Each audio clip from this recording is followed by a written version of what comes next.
Welcome back to the mobile Mailbox Money channel. We're here today at Fox Cigar Lounge in South Scottsdale. Shout out to the Stickman Cigar Club. We went in, did a little give back this morning for Health Now Arizona. We're here enjoying a stick with Sean Gibson today. Hey. Sean, what are you smoking on today? Oh, today I've got a Camacho. Nice little Camacho here, a little go-to, light and easy. On the go-to Padron over here. Always, right? Hard to go wrong with Padron. A lot of transactions going on. Absolutely. It's hard to kind of sit down and reflect sometimes. We had our mastermind last week with Nate Hare, who detailed the availability to place notes, private lending strategies, and others in self-directed IRAs, in tax-deferred or tax-free investment strategies. We're here just enjoying the day, enjoying the smoke. Yes. We'll talk a little bit about some of the opportunities we have available, but kind of wanted to sit down with Sean and see maybe some either feedback he's receiving from investors or some common questions. So Sean, appreciate having you on the channel today. Absolutely. And I want to say thank you all. It's always try hard to get my guy here, the guru here. He's doing 20 different things. So, thank you for sitting down with me. Yeah, obviously I've got some questions. Want to see what's going on in the business. You've got your hands in probably 10 different jars right now. So I just want to have a smoke and catch up with you. Yeah, happy to do it. It's hard to take time away, but you got to take a little time to sit down, reflect, slow things down a little bit, sit with seasoned professionals. So that's what we're doing today. Sean, right. So what's going on? So one thing I'm kind of excited about, I think the last month or two, I've sold you actually 5 deals. I think we're going to close one next week. I think that's 5 deals in a month and a half. Yeah. Did I acquire it for you? So I don't know how much you're buying on your own, but we've been on a big acquisition spree. Every home that we sell, we have to buy another home in order to replenish our inventory as we buy, rehab, and resell in the Arizona market. So we've recently been pivoting into more family mobile home parks, non-age restricted, in a myriad of areas of Mesa, Tempe, Phoenix, Glendale, and Peoria. And I've recently been working in addition with a few wholesalers to just keep acquiring more quality opportunities here in our desired zip codes. As we've gotten some new funding recently, we've also formed a new partnership with Griffin Roofing and Construction. So as we develop this strategy, we're adding utility in order to get more velocity. So, that comes with working with individuals like Sean and other brokers in order to just keep finding gems out in the market. We can only have so much roots, to acquire actual opportunities. So we've been branching out over the past couple of weeks. So I got a question. So wholesalers are guys like myself. We're pitching deals. I thought I had a great deal. It was going for 30. We got them down to 15,000. And you walked the manufacturer home and you said, hey, what about this backyard? The park's gonna make us rock this whole backyard. And I just made like a $2,000 mistake, but you saw that already. How do you go through that process? Like knowing your numbers and knowing what parks going to want to require for the new buyer. It's a trust but verify situation with acquisitions in any asset class. At the end of the day, sellers are liars, buyers are liars. In order to not, muddy the water, to see through that smoke, you got to go talk to the actual entity that controls rules and regulations and things of that nature, in order to hedge your risk, because a lot of times if you are coming in just to make a cash offer, there's probably extenuating circumstances involved. And that's why they're trying to sell to us in the first place. Right. So, really important, obviously, to do your formal due diligence on every transaction, because it can cost you $2,000 on a $20,000 acquisition. That's 10% right off the cuff, without shaking a branch at it, shaking a stick at it, so that just goes with time in the game. I've learned that lesson plenty of times, more times than I'd care to explain. But that just goes with seasoning in the industry and knowing how to actually do due diligence within a transaction. So a question. So like I said, you've got your hands on so many different things. So now I heard You're doing something with PadSplit on single family homes, and also you're doing your is it Quick Nest or sorry is it some Smart Nest? Smart Nest, yeah, Smart Nest. So PadSplit wanted to detail a little bit more in depth as we develop alongside their platform, which is room rentals, midterm room rentals, in traditionally single family property, offering a $800 to $900 monthly rental fee, to provide that affordability that's much needed out in the market. Average rent here in the Valley is like $1,600 to $1,950 a month. Really, it used to be like $2,200, $2,000 a month. So we've seen some softening in the rental market, but not much. Not for really the true Arizonans that are making an average income or just a single individual. They're struggling. So to develop a strategy, given the need for room rentals and affordability in the market in Tempe specifically, we're starting to develop. We've got a 12-bedroom on 1318 Cedar Street and a 10-bedroom that'll come hopefully in the next 8 months in the Tempe market at 1849 East Hayden Lane. So we'll be looking for accredited investment partners that want to participate in an equity and debt strategy on our first PadSplit that will go live about 30 days from today. So we'll have 12 bedrooms in the Tempe market. It's almost like a hotel. It's not nightly rentals, but really excited about that specifically. PadSplit's got a 90% occupancy rate across all their platforms in Arizona. So, huge opportunity to say the least. We put a couple $1 million towards developing this strategy. And hopefully, someone that may be watching here today or one of our investors will help us continue to turn that to a legacy asset as we drop it either in the fund or even potentially a lending strategy on commercial property, single family, as the long-term rental note. Kind of a couple different opportunities within that baggage. So another question, obviously we go to a lot of Azria. Shout out to Mike Dupree. We love Azria. We go to a thing called haves and wants. And we always see these new investors. Oh, I want to find a fix and flip. I want to get a wholesale deal. And they've got to search and find. I just found you 4 opportunities that you already purchased on. You're giving investors double-digit returns. Why are people missing the boat on mobile mailbox money in working in manufactured housing when it's clearly easier? It's an easier entry than opposed to trying to find a house, fix it up and flip it. What are your thoughts? Most of the educators tell you to stay away from manufactured housing because of lack of education. They never took the time to unpack it.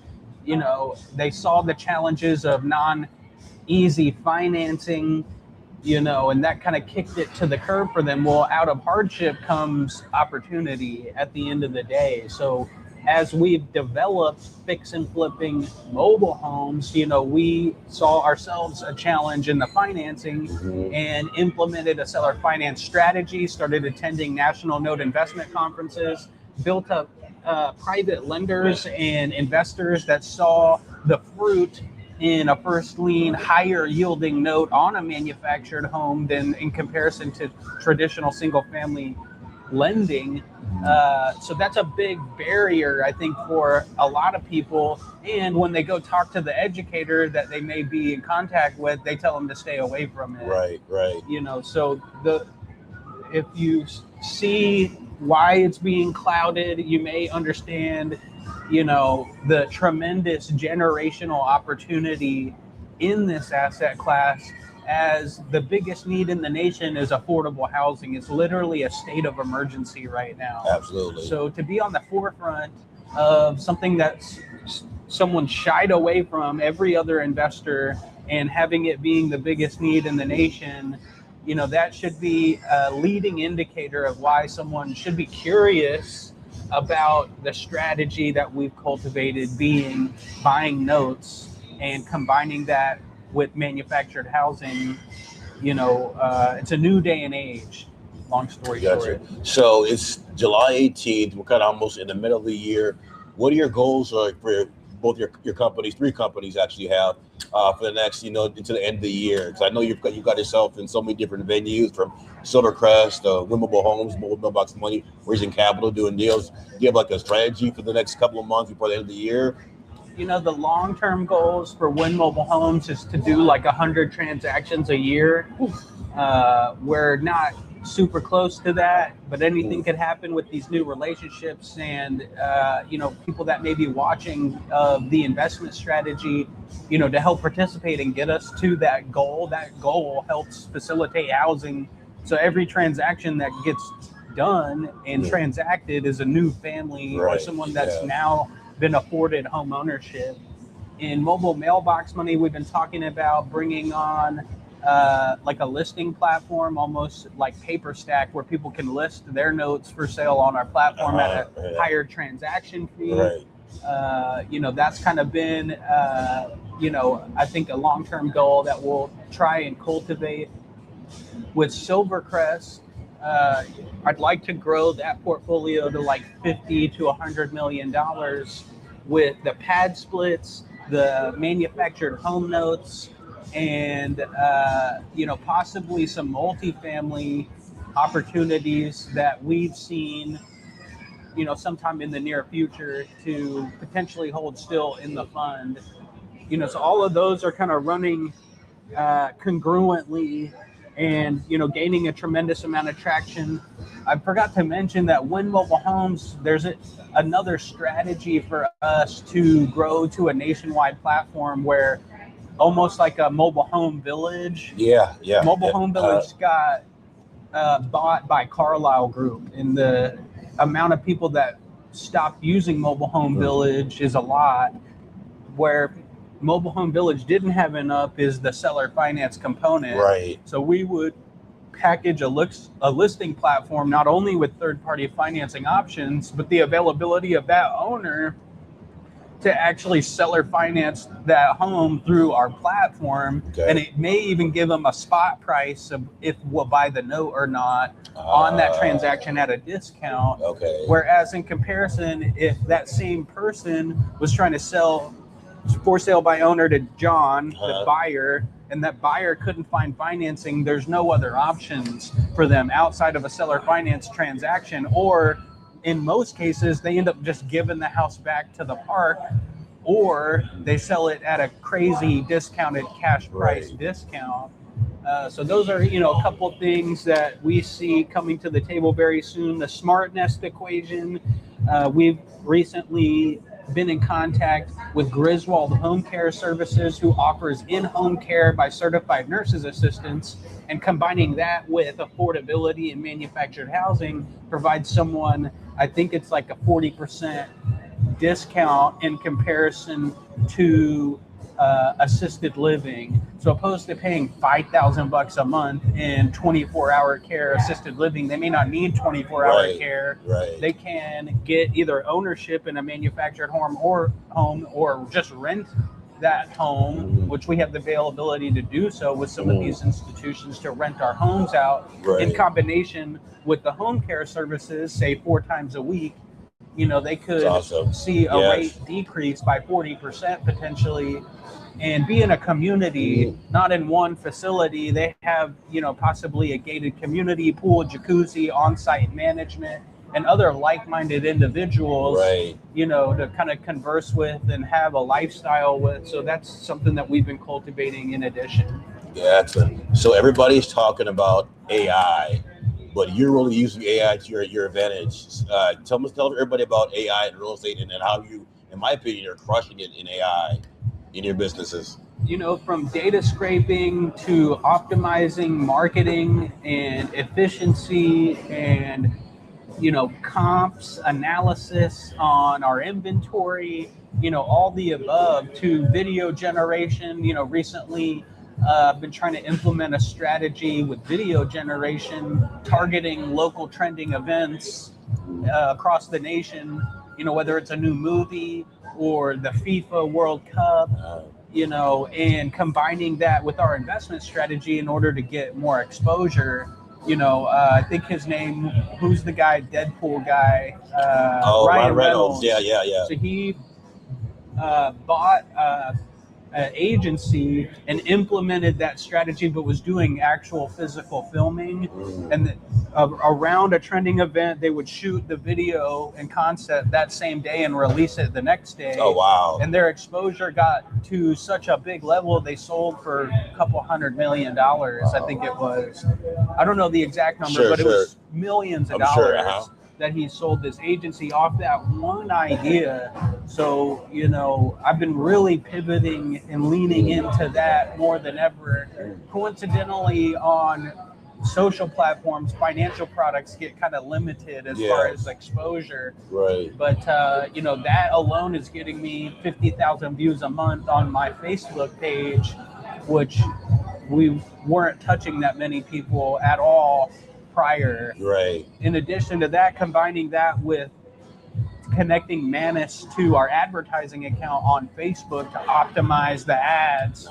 I'm hoping sometime in the next 6 months that we'll see some large additional traffic to our platforms. You know, we're getting 2 to 3 organic individuals reaching out a week right now as far as investors that had not been introduced to our platform, not invested with us, calling to inquire, you know, have curiosity into the investment strategy.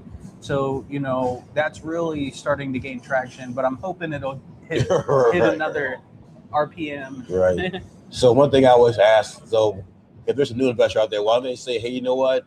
Why not just buy a manufactured home? I'll fix it up and I'll carry my own paper instead of calling Alden and work with him. Why should I just do it myself?